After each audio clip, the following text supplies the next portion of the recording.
نعود لبطولة القدس والكرامة. مجريات أحداث الشوط الثاني. الفيصلي والوحدات. مشاهدين قناة منوعات الرياضية، تأخرنا لظروف استثنائية وكنا مشغولين سادة الكرام بأحداث الشوط الأول، لكن سوف تشاهدوا أحداث الشوط الأول لاحقا بقسط على اليوتيوب أيضا، كما هذا بقسط على بإذن الكريم. هذا قسط على الفيسبوك، اخترنا الشوط الثاني قسط على الفيسبوك الشوط الأول قسط على اليوتيوب إن شاء الله تعالى. ادعونا بالتوفيق لخدمة الأمة في هذه الموهبة، في هذه موهبة في موهبة التعليق الرياضي. أنا أكون المعلق الرياضي أردني من فئة الإعاقة الشلل أطراف سفلية بالتاريخ، وأن أكون أخدم الأمة. اللهم يسر لي أموري وانطني الخير فيما به خيرا للأمة الأردنية والعربية بإذن الكريم.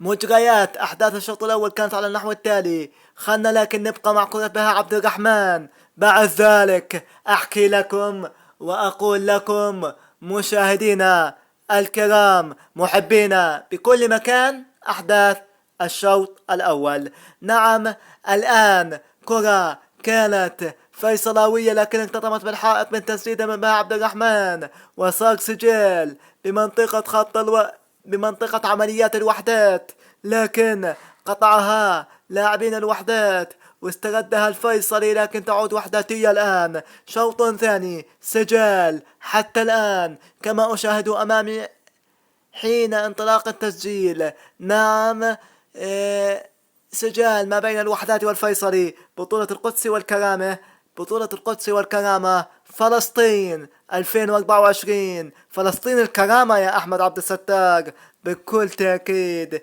كيف لا، وهي فلسطين العزيزة على قلبك وقلب جميع اللاعبين وقلبنا نحن كمعلقين ومشاهدين كرام.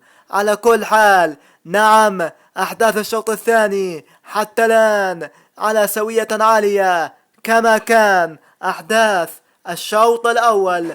مشاهدينا الكرام، متابعينا في كل مكان، على النحو التالي: كان شوطا سيطرة واستحواذ للوحدات، لكن قطع الماء والكهرباء عنه الفيصلي بعزل الوحدات. كيف بعزل الوحدات؟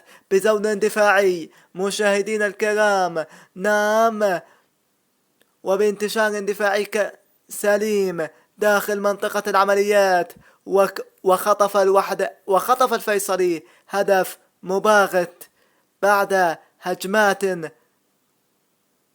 كل حين وآخر للفيصلي، بعد هجمة خاطفة كانت من ورد البري من الجهة اليسرى، اخترق، نعم، دخل منطقة العمليات ودون الهدف الأول للفيصلي. مشاهدينا الكرام،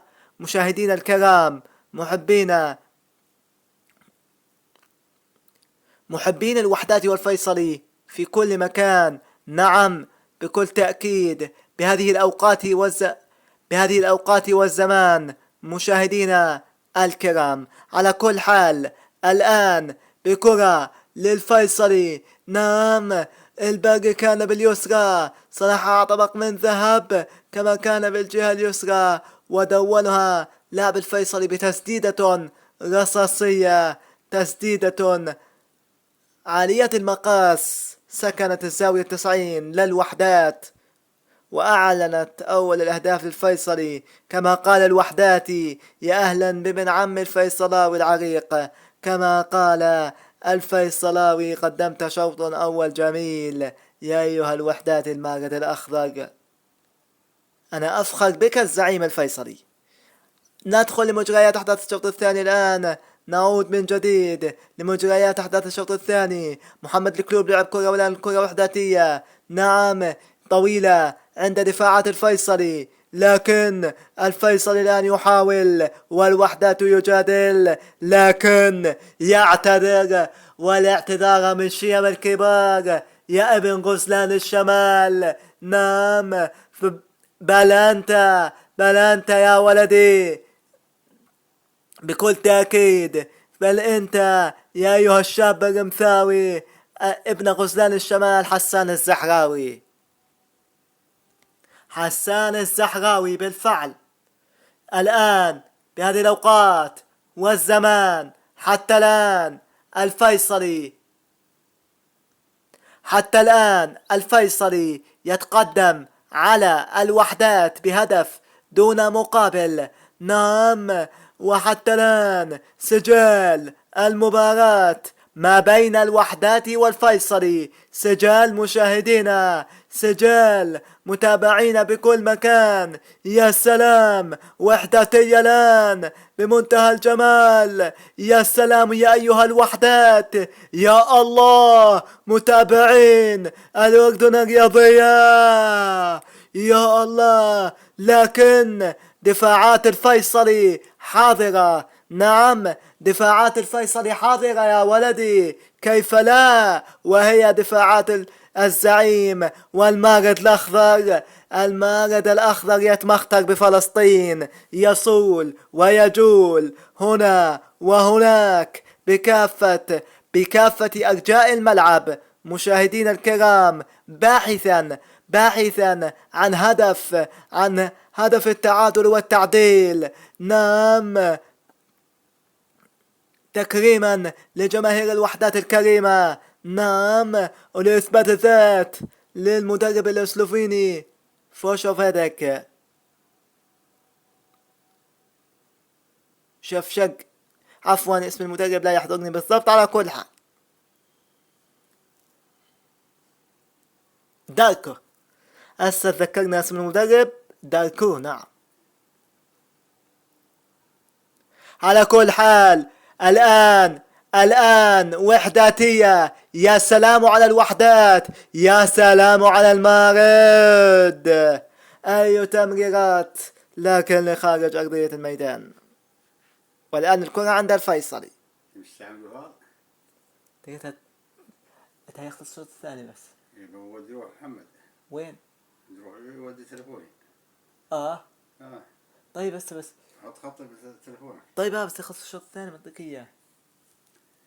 خليه معك بس حط الخط فيه ايش؟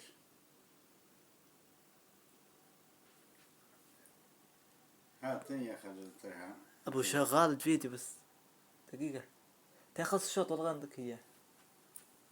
نعود لمجريات المباراة. نعم، حتى الآن سجال ما بين الفريقين، الوحدات يدور الكرة كما تشاهدون الآن. ونعم سجال الشوط الثاني بشكل عام، ملخص الشوط الثاني حتى الآن أو مشهد الشوط الثاني. سجال ما بين الوحدات والفيصلي، معركة حامية الوطيس بجميع أرجاء الملعب. الوحدات يحاول من كل صوب ومكان كما تشاهدون أمامكم على الشاشة مشاهدينا الكرام، محبين بطولة القدس والكرامة والوحدات، محبين الزعيم والمارد الأخضر. الوحدات أو عفوا الآن الفيصلي يدافع بضرابة في ملعبه والوحدات يهاجم، وتارة الفيصلي يهاجم والوحدات يدافع. سجال هنا وهناك. لمن سوف يكون الانتصار لمن سوف يكون الانتصار يا سادة يا كرام بليلة فلسطين السعيدة، بليلة أولى القبلتين وثاني الحرمين؟ لمن سوف يكون نداء كلاسيكو الأردني بالثلاث نقاط في بطولة القدس والكرامة فلسطين 2024؟ للوحدات أم للفيصلي؟ دق الباب تسمع الجواب بعد انتهاء الدقائق 90. هسه دقيقتين بتحط الخط خلاص. أي دقيقة المباراة؟ طيب بعد دقيقة المباراة قديش عندك على